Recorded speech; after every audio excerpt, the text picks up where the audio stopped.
Thank you, Diane. Diane, the random event generator is affected by the shift of consciousness. Thank you for making a great point.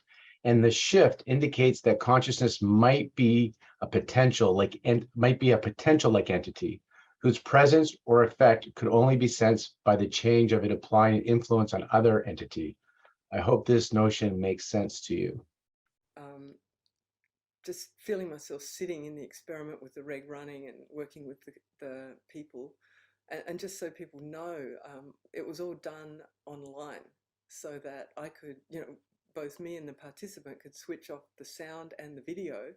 And then we have a situation where it's basically like being in an isolation chamber. There's no sensory connection between myself and the participant.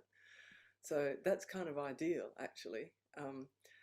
But you could tell that the shifts of consciousness going on with me as the experimenter were impacting the participant, even though there was no sensory physical connection between the two of us, and the reg was showing that. So in that sense of your question, all of these things are interacting, like the reg and me and the participant and who knows what else. I mean, the universe is one, so we could be sitting here thinking we're doing a controlled experiment, and actually we've got the whole universe meddling in it, right?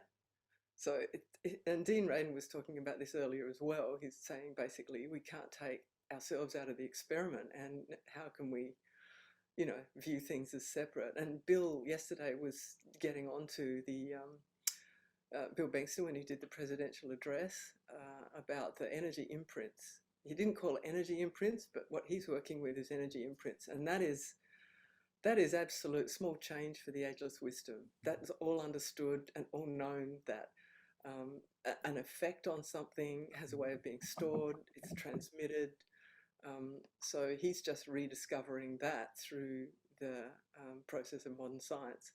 So when we talk about things like the potential like entity and the effect being sensed by the change influence, yeah, it's this huge interactive process going on. You can't separate anything. Here is one of the attendees have read, and they're not sure if it's true, that psi experiencers have more physical ailments than the general public. Could this factoid add to your hypotheses of the whole body being the conscious mind? That's a really great question, and I have thought about that in various contexts. Like in the 2019 SSE meeting, I was there in person in Denver, and one of the speakers talked about mediums and how the successful mediums seem to have a lot of physical ailments. And so I was feeling into that, and it makes sense that if you, if the energy is entering our bodies from the outside, and if we have no free will except the ability to align to one or the other, like it's like, I pick that one comes through, I pick that one comes through. The mediums are often working with what I would call pretty yucky energies. Thank you. Geez.